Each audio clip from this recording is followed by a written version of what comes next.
Good evening. This week's Parsha is Parshas Chayei, and many opinions hold that the Akedah took place on Yom Kippur. And after the story of the Akedah and everything that happened then, there was a three-day trip back that Avram with Yitzchak had to make to get back home.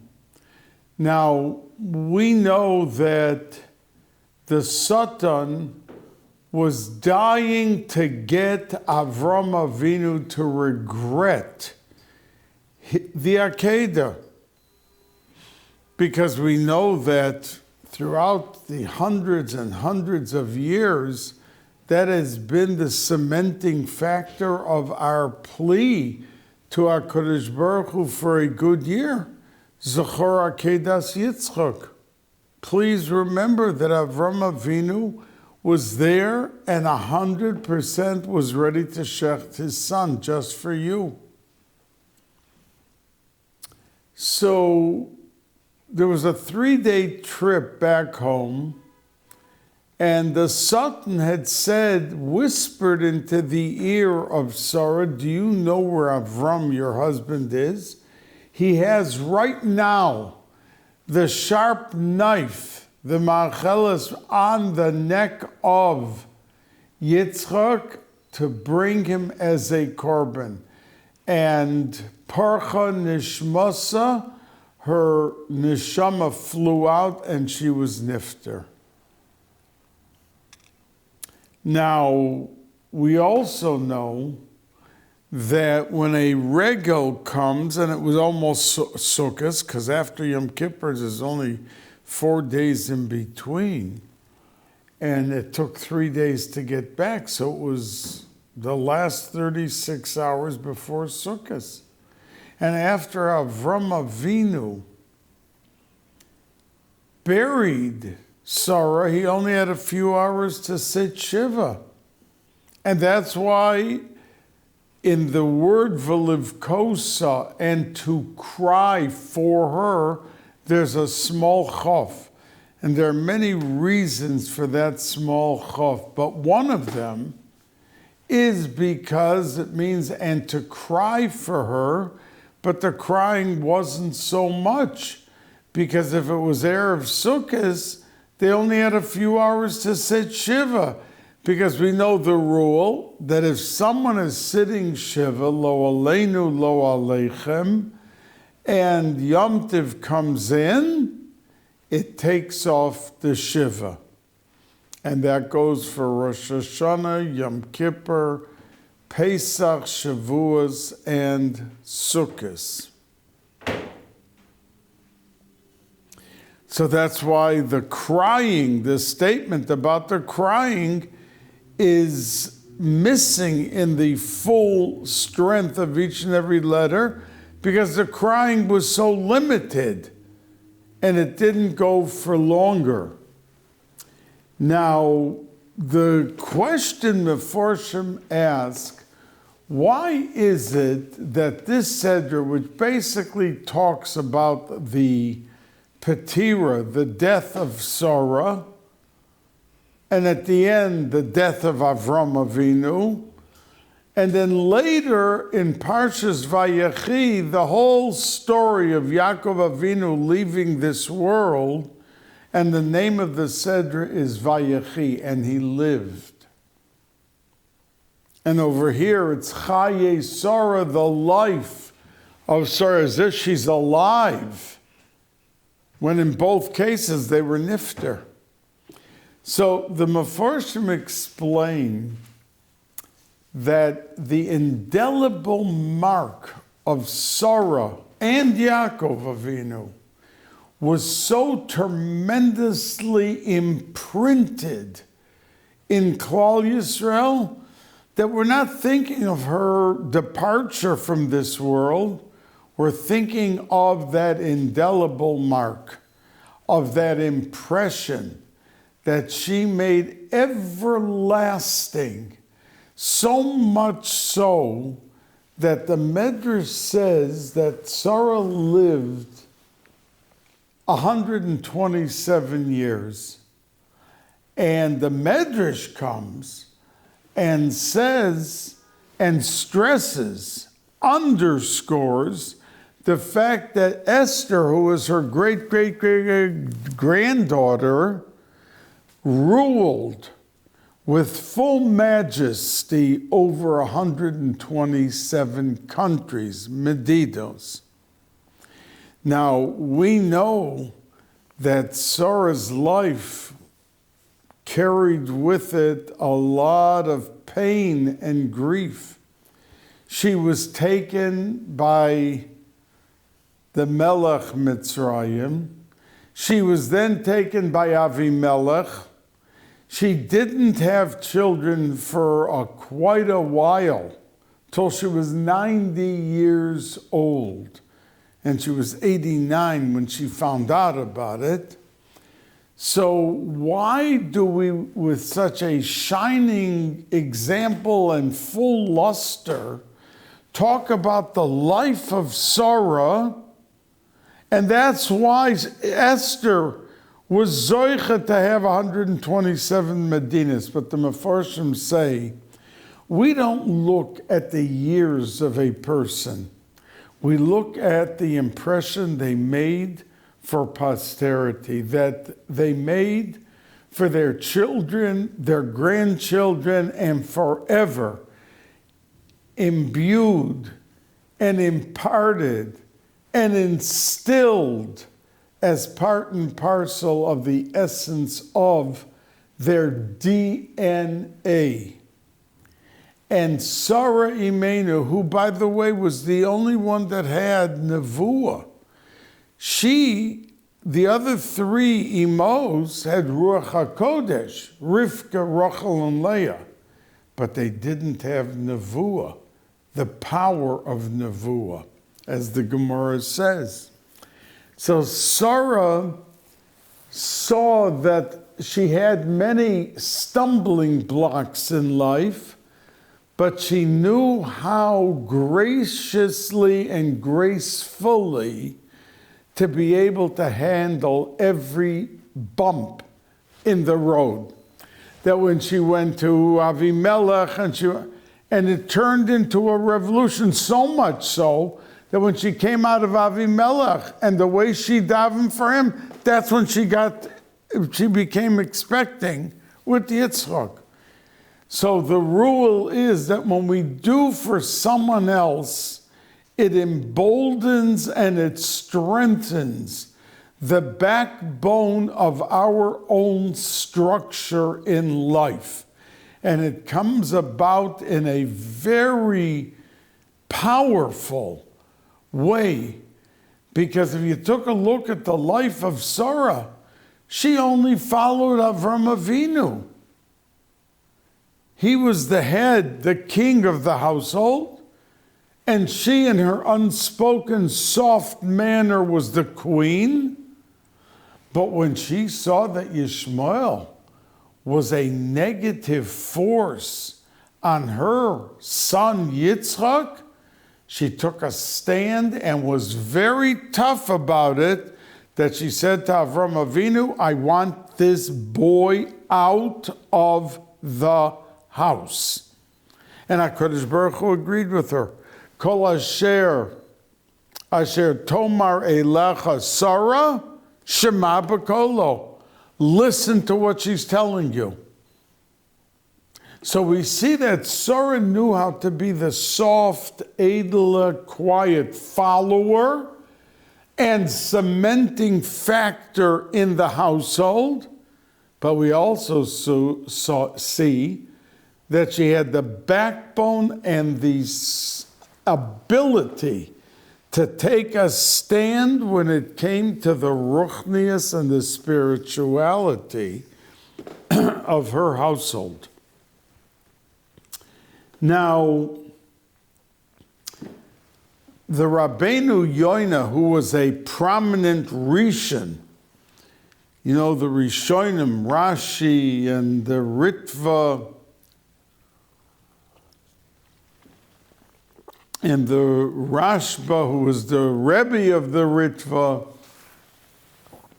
and the Rosh and his son, the Tur Shulchan Aruch, these were Rishonim.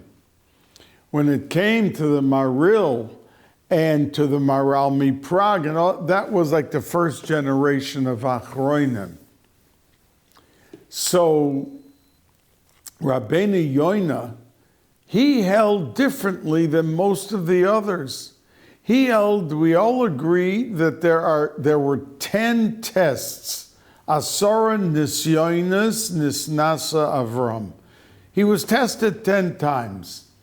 And most hold that the Akedah was the 10th and the final test, but not the Rabbeinu Yoina. The Rabbeinu Yoina holds that the Akedah was only the 9th test. But the 10th test was when Avram Avinu came home and found out that his wife died. And says Rabbeinu Yoina, Avram Avinu could have turned to HaKadosh Baruch Hu and said, Rabbanu Shalom, I was ready to give you my only and my cherished son to the highest level, and to totally shecht him and slaughter him for your honor, and this is the thank you. I come home to a dead wife. But he didn't even have that thought, let alone say such a thing. He didn't have a thought like that.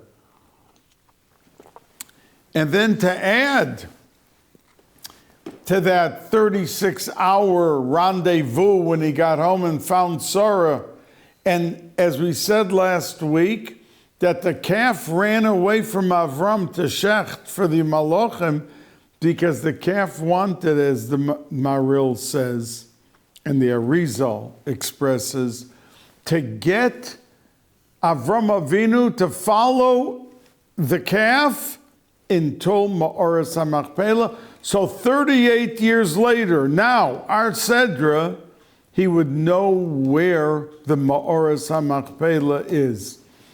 And the Medrash says that when he got there, Adam and Chava stood up from their graves and protested, that he said that he's going to bury, whenever the time comes, Sari Menu there. And they said, no, this is a private cemetery.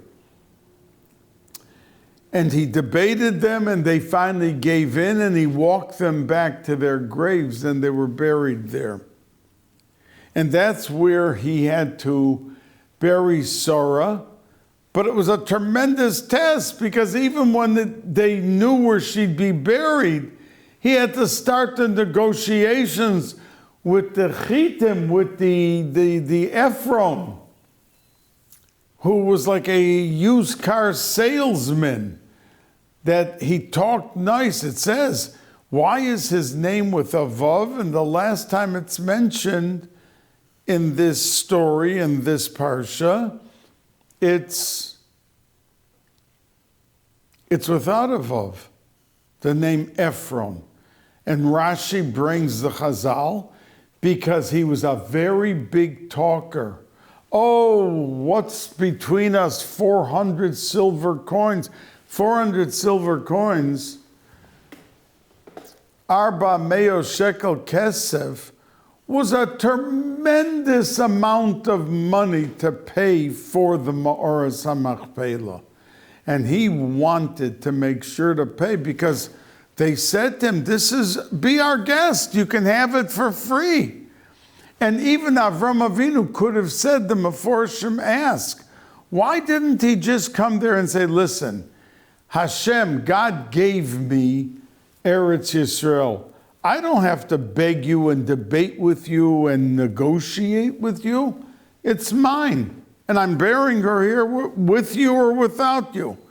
But he didn't want it, and that was the same reason that David HaMelech paid for the Harabayas. Because both of them knew there would be challenges. And Esav wanted to be buried there. There was trouble. But once they bought it and there was a shtar of the Mechira, that was the end of the conversation. So on Har HaBayis, where we had 2 Batei Mikdash, and the third one is going to stand there for eternity, it was because of the payment of David HaMelech for Har HaBayis that we, with clear conscience and no debate, are able to have our Batei Mikdash there, and because of those payments, which teaches us that many times we think that we had mazel and someone gave us a gift. In many of those cases, it says it was the gift of insisting that they take the payment that saved the Yid or saved Klal Yisrael. Because this is Olam Hazeh, and it's not an honest world, and we have to do everything to be able to document and to prove what's ours is indeed ours. Now, it says the schus b'schus ha'akeda. But when Eliezer went to find the shidduch, and that's really our Seder talks about the Petira and the burial of Sori Menu, but then it talks about that Eliezer went to find a wife for Yitzchak Avinu. And what was the difference? So the Ritva, who, as I just said, who lived around 900 years ago and was the Talmud Muvik of the Rashba, he goes into a very lengthy proof that Yitzchak Avinu, after the Akedah, went up to Shemayim and lived there for 2 years. And he proves it through the years of Avram Avinu, and I've said it to you on occasion what that proof is. And he spent 2 years in Shemayim, and he came down with a changed neshama, and that's how he was able to get married and marry Rivka. When he came back down, Vayihi Yitzchak ben Arboim Shana bekachto es Rivka. He was like a changed man. His neshama changed, as the Zohar HaKadosh says.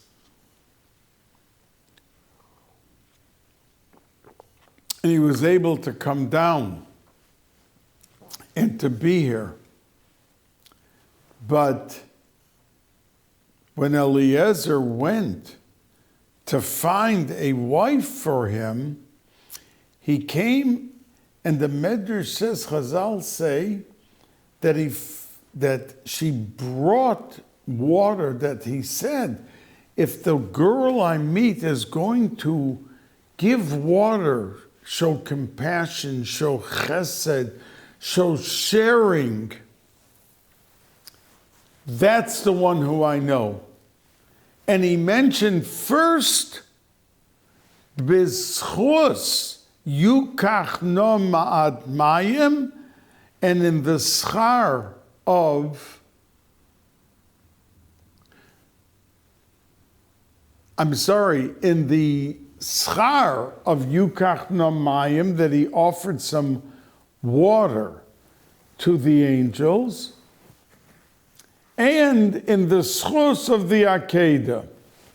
And the Chazal say that schar is stronger than schus.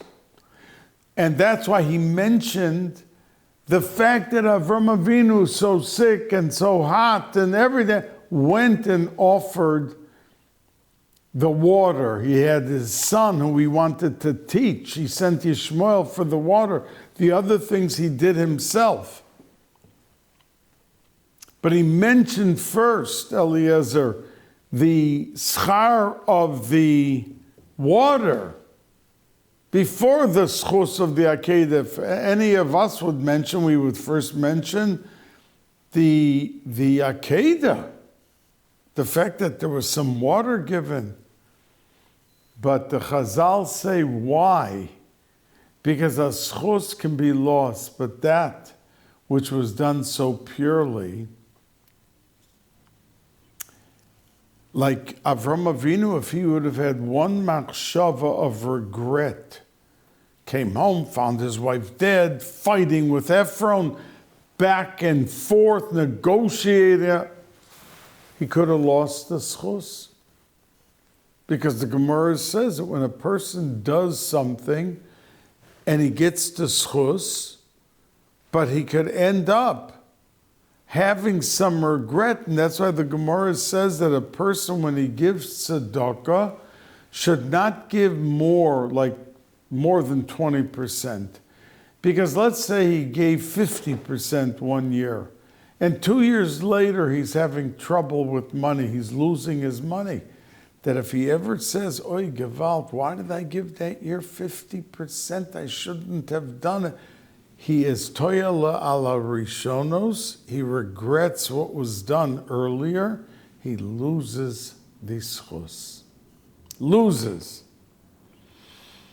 So therefore, he should not be in a matzav that should ever come to regret. But over here, the water issue showed the DNA of the person more than bringing a son to an Akedah, which was the biggest forfeiture, the biggest Mesiras Nefesh that a person in Olam Hazeh could have.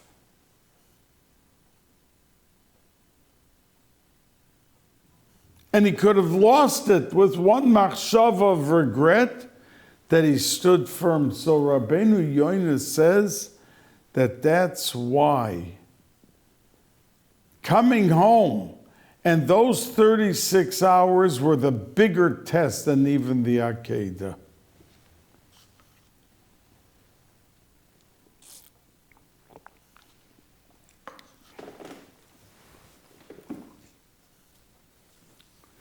Now, under that same umbrella,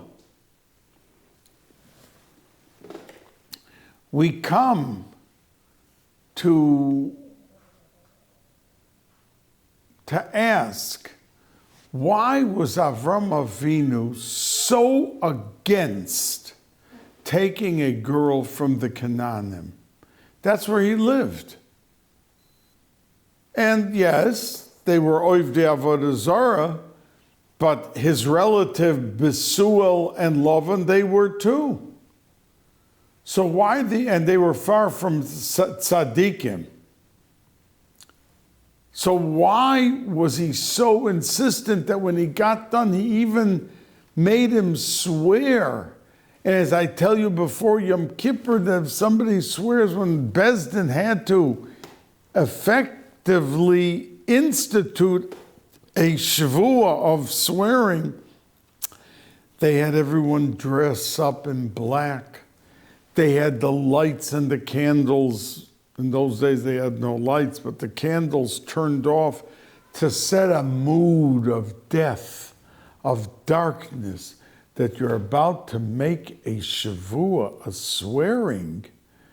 Do you know the seriousness? And the Gemara says that many people went into Bezdin and swore, and obviously it was false, and they dropped dead when they walked out of Bezdin. How serious. And the roadblock that it presents, we have to remove before we begin davening on Yom Kippur, because how can we go in for Slicha, Mechila, and Kapara if we still have hanging over us the inyan and the problem of having sworn or promised falsely that we never did? So before we begin Meir, we have Kol Nidre with 2 Sifrei Torah and all the dramatics of the setting of saying Kol Nidre, and that's all it's addressing, is the vows, the promises, the swearing. And that's why I cautioned you never to say in your regular mundane speaking, oh, I swear to you this is what happened. that could be a very, very costly statement. And to never say, I swear. But over here, Avram Avinu instituted, that means he gave over all of his millions to Eliezer. HaMoshe b'chol asher lo. He took care of the bookkeeping and what to do with it. Avram Avinu didn't want to hear of it. He was busy with his ruchnius and his making balei tshuva. He didn't deal with money or with the cattle or with any of that. That was Eliezer. And there was no problem. But over here, when it came to a shidduch, he made him swear. Made him swear. A full lashon of shavua. And when Eliezer asked him, well, let's say everything's wonderful, but they don't want to come back and live here, Avram Avinu answered him and said, if there's any condition I've said that they don't want to do, just leave. Take all the bracelets and all the earrings and all the necklaces, leave. Because it must be perfected. So the Mefarshim asked, everything else was so, and only this, Eliezer got the message. He wanted a proper, he made him swear a full shavua. Because even though they were also of the Avodah Zarah, but the DNA of the family, these were relatives, Besuel and Lavan. The DNA was not as corrupt or rotten as the DNA of the Canaanim. So even though Avram Avinu lived with them and the whole world was busy with this Avodah Zarah, but he wanted DNA of kindness and character to prevail in the choice of who his son was going to marry.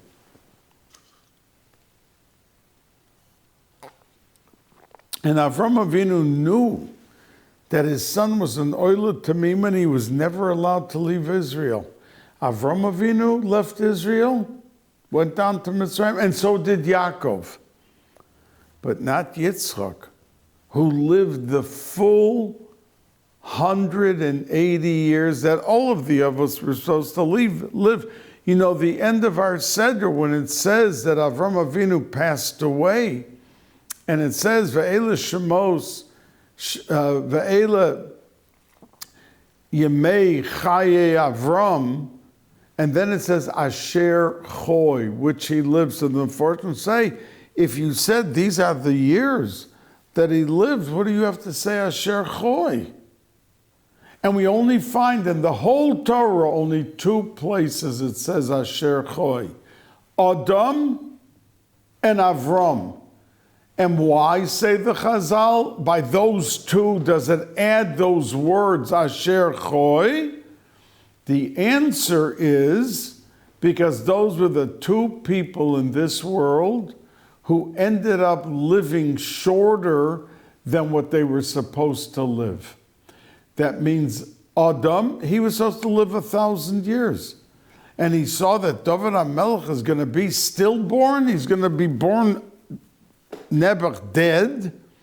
So he right away promised 70 years and gave away as a gift to David HaMelech 70 years, and Avram and Adam Taka lived only 930. He gave away 70 years of his life. And Avram Avinu was supposed to live just like his son did, 180 years. And as we know, Hashem had Rachmanis on him, because when Avram Avinu turned 175 in that year, Esav was going around killing people, raping women, married women. There's a whole list of aver. And HaKadosh Baruch Hu, the Gemara says, didn't want to cause this pain and grief to Avram Avinu, so he took him away from this world. And he only lived 175 years. instead of 180. So because those two gave off of their lifespan and lived shorter lives, it says by both of them the expression asher choy as alluding to the fact that they lived, but there was something missing in their life in the years that they were originally allocated. Now,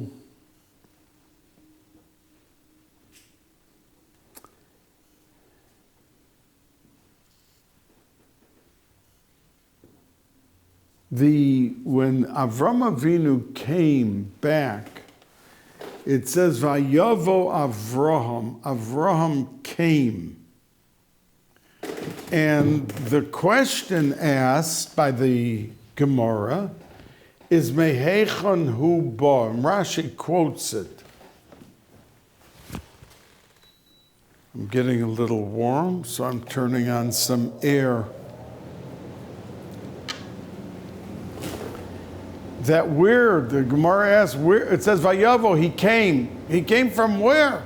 So it answers and says Mehar HaMoriah. He came from Har HaMoriah, and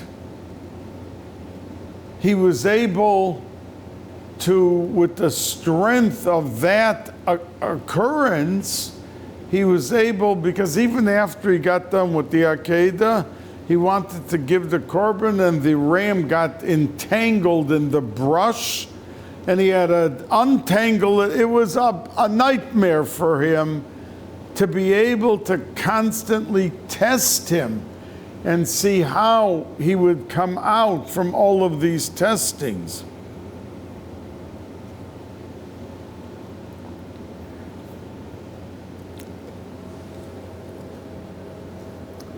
Now, Har HaMoriah, as I mentioned to you last week, was the pure Shechina, the Shechina, and how the Shechina was able to affect that Avram Avinu every step of the 3 days to get there was not considered Hechsher mitzvah.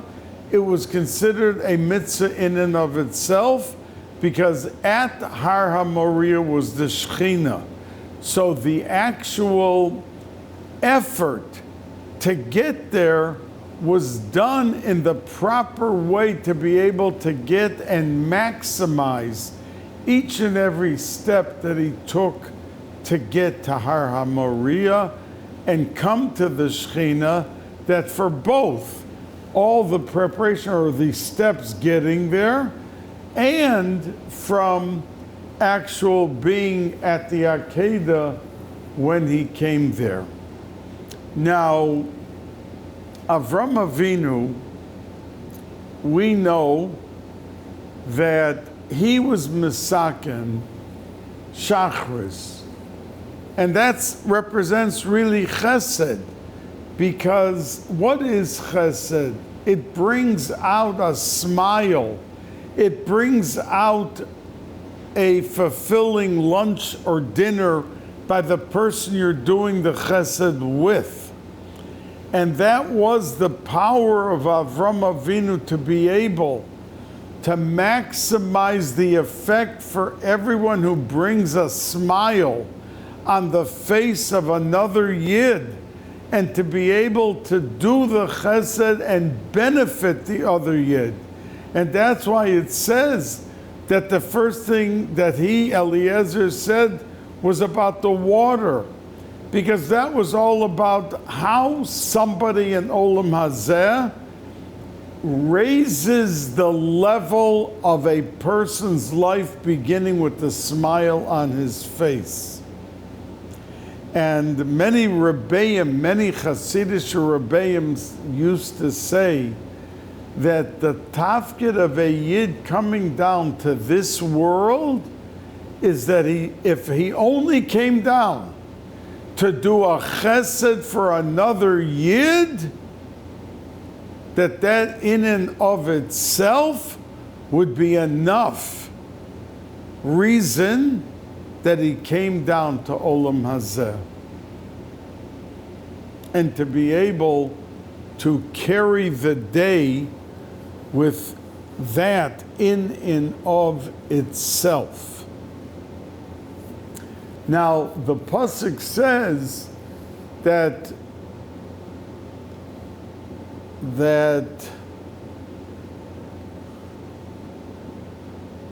Avram Avinu, Avram Zokein, Bo Bayomim, that he was coming with his days, and the Mefarshim are quick to point out that most people in their lives, even if they do a lot of good and they learn a lot of Torah, there is a lot missing.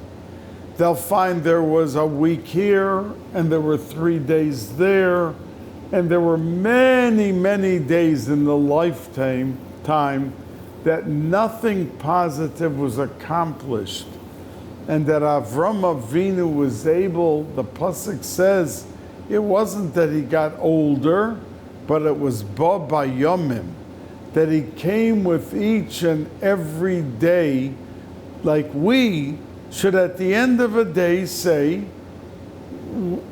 I was given a day of life. Let me reflect and see for a moment, what did I do that I deserved and was worthy of the life of this day? And to bring out to full flourish what happened, all the davening, and that was the reason that Eliezer, when he finished his mission, as I've told you, that he immediately wanted to say Mazel Tov. Like the Shulchan Aruch says, like I've said to you many times, that on Tisha B'Av we say Mazel Tov, because maybe Shemi Yikadmenu Acher, somebody else will come and snatch away the Shidduch, even though our boyim Yom Kodim Yitziras Havlad.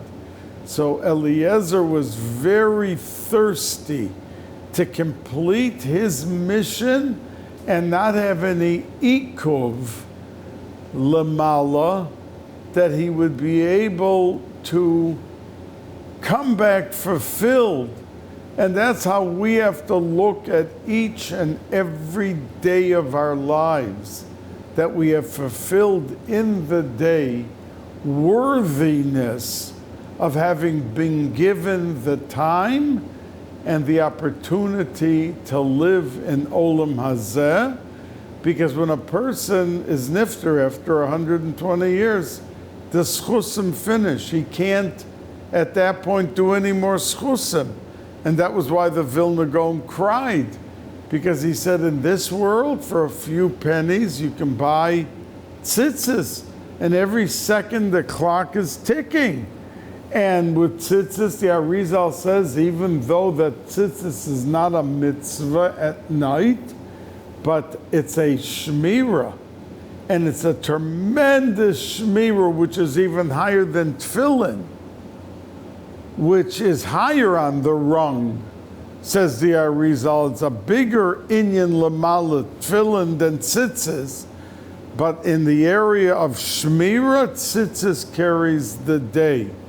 And we should be able to conclude our days and our weeks and our months and our years with the fulfillment of a satisfaction together with our days and with everything we've done, that indeed there is a true and pure nachas ruach to our Kodesh Baruch Hu.